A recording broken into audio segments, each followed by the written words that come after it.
Hello, welcome to the Daily News Ukraine channel. Today is March 5th, and our daily review of news about Ukraine. Prosecutor General Andriy Kostin and President of the European Parliament Roberta Metsola discussed the prosecution for war crimes committed in Ukraine. The meeting took place within the framework of the United for Justice Conference, the press service of the Prosecutor General's office posted on Telegram. We discussed the mechanisms to bring those guilty of war crimes to justice and the support that Ukraine receives from the European community. The Prosecutor General thanked the EU for the practical assistance for the Prosecutor General's office in ensuring the investigation into war crimes that are increasing every day, the statement reads. Metsola noted that peace requires accountability and freedom. She reaffirmed the EU's commitment to ensure that perpetrators of Russian war crimes be held to account. According to her, an important step will be the creation of the International Center for the Prosecution of Crimes of Aggression. Kostin noted that Ukraine is grateful to European partners for the steps they are taking to establish a special tribunal for the crime of aggression as soon as possible. We stand together on the same path, the path of restoring justice, he added. On March 4, during a meeting with European Parliament President Roberta Metsola, President Volodymyr Zelensky expressed gratitude for her leadership in supporting Ukraine since the first days of the war unleashed by Russia and for the important decisions adopted by the European Parliament. Photo: Prosecutor General's Office. Last night and on the morning of March 5, Russian troops shelled Novgorodsk and Serodino communities in Sumy region, damaging a power line. During the night and morning, the Russians shelled Novgorodsk and Serodino territorial communities of the region. 31 strikes were recorded, the Sumy Regional Military Administration posted on Telegram. In Novgorodsk community, the Russians fired several shots, probably from tube artillery, during the night. A power line was damaged. In Serodino community, 2 shots, probably from tube artillery, were fired at 21:05, March 4. No destruction or casualties were reported.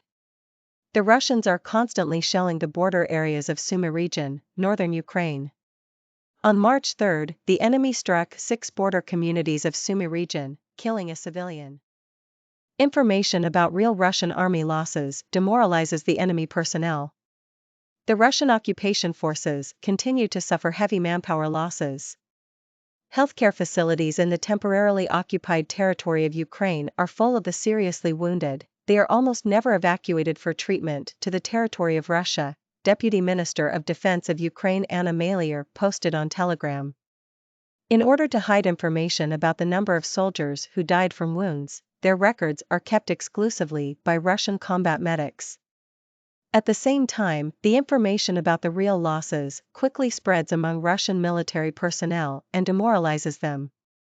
In particular, the volunteer Cossack detachment assigned to strengthen the 155th Separate Guards Marine Brigade of the Pacific Fleet of the Russian Federation refuses to participate in the offensive and comply with the orders of the incompetent command, Malier emphasized.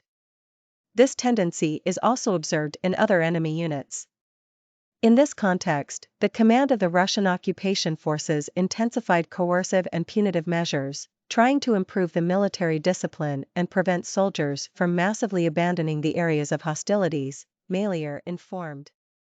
Russia's economy will not be able to support the war of aggression in Ukraine in 3 months. That is, the terrorist state has time until the end of spring to try to achieve at least some of its military goals in Ukraine. Russia has wasted huge amounts of human resources, armaments and materials. Its economy and production are not able to cover these losses. It's changed its military chain of command. If Russia's military fails in its aims this spring, it will be out of military tools, Major General Kirill Budanov, chief of Ukraine's military intelligence, told USA Today in an interview. He further predicted that Ukraine and Russia would fight a decisive battle this spring, and this battle will be the final one before this war ends. In this latest interview, Budanov said the war would not end until Crimea was liberated from Russia. Ukraine's military intelligence chief also dismissed suggestions from opinion and policymakers in the West who claim that by supplying ever more heavy weapons to Ukraine, NATO risks becoming entangled in a broader war with Russia. I apply a different logic when I look at this issue. This conflict has already grown into an existential war between Russia and the West. Yes, the West is not participating in this war with their militaries. But they are providing us with weapons so we can use them in the fight. This means a Ukrainian victory over Russia is a common victory. And if Ukraine falls, though unlikely, it's a defeat for all of Western civilization, he said. Russian troops have already killed 462 children and injured 931 more during its full-scale armed aggression in Ukraine.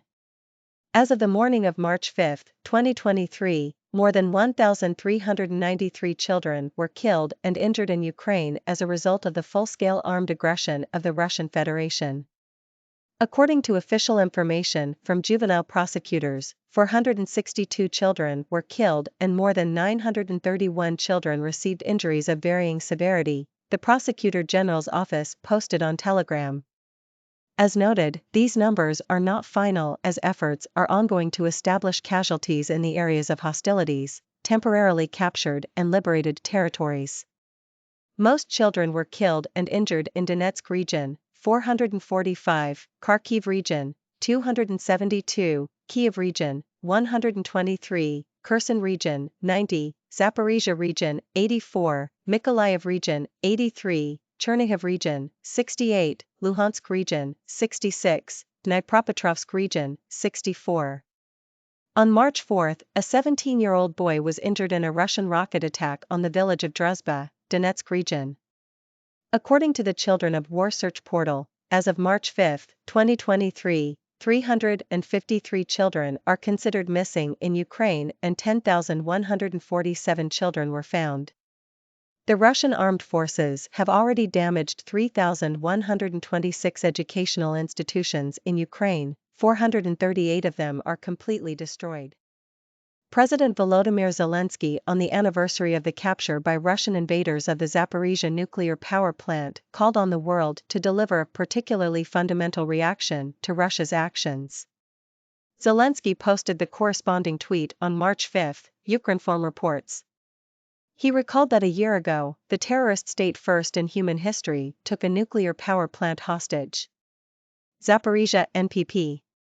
Russia fired at the plant, it is shelling our cities. Hiding at the nuclear power plant, turned the territory of the ZNPP into a de facto military training ground. This particularly cynical form of terror requires a particularly principled response from the world. We need global sanctions against Russia's nuclear industry, we need the immediate return of full Ukrainian control over the ZNPP, the president wrote. Read also, Russia must completely withdraw its troops from Zaporizhia NPP. EU Zelensky thanked the IAEA for cooperation for the sake of restoring security. As Ukrinform reported earlier, Russian troops captured the ZNPP on the night of March 4, 2022.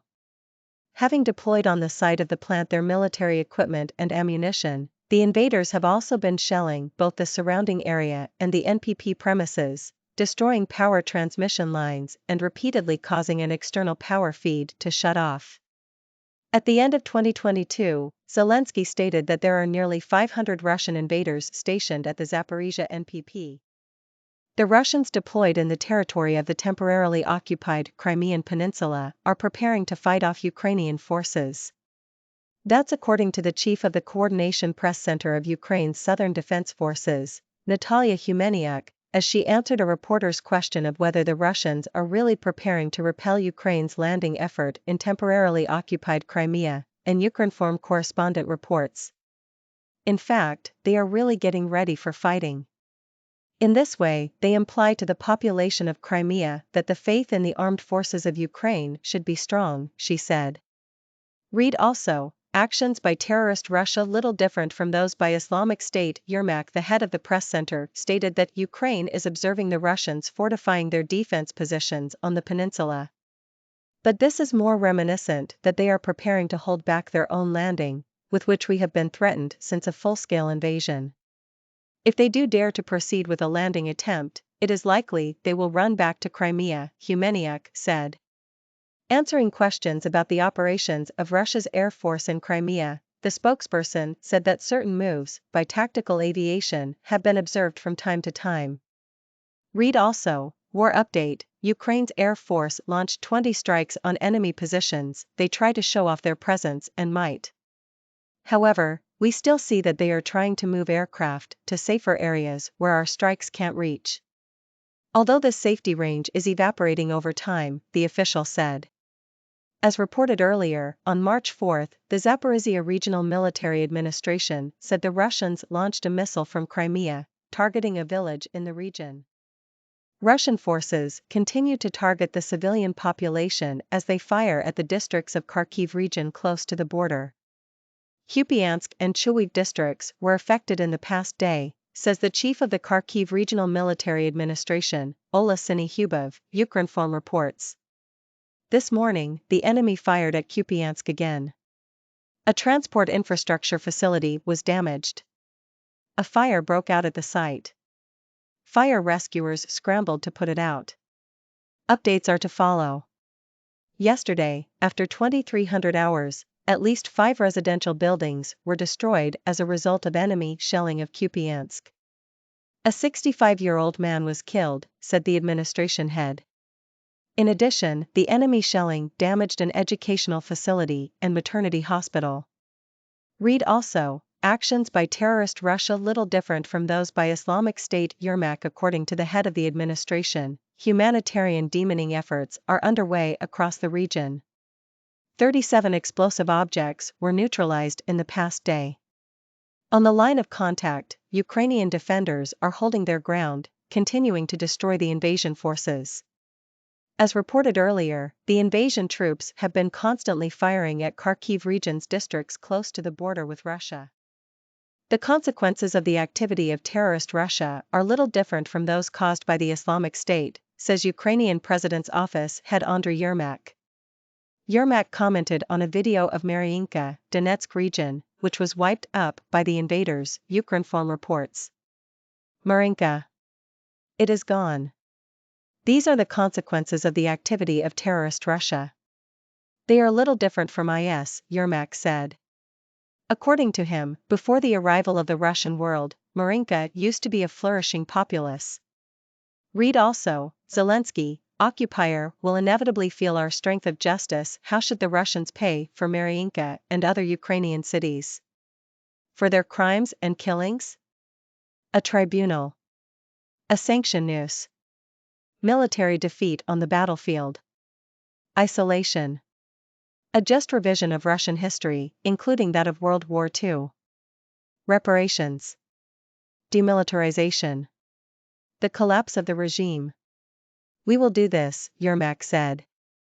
According to Ukrinform, Prosecutor General Andriy Kostin said over 20 countries had joined the efforts on creating a special tribunal for Russia's crimes of aggression in Ukraine.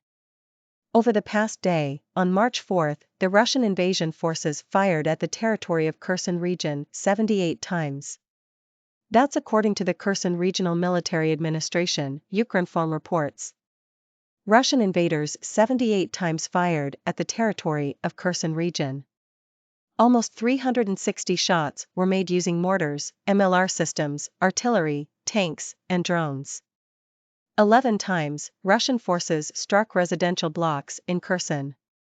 Premises of a state-owned enterprise and a number of households were damaged, the report reads. Read also, War Update, Ukraine's Air Force launched 20 strikes on enemy positions last day in Kherson region. A civilian was killed by Russian shelling, which also left 3 people injured, the administration reports. As Ukrinform reported earlier, on March 3, a civilian was killed in Kherson region as a result of Russian shelling, while 10 were injured. On that day, the enemy struck the area 69 times, firing off 435 artillery rounds and rockets. Today we were talking about those news. Kostin, Metsola discuss prosecution of war criminals.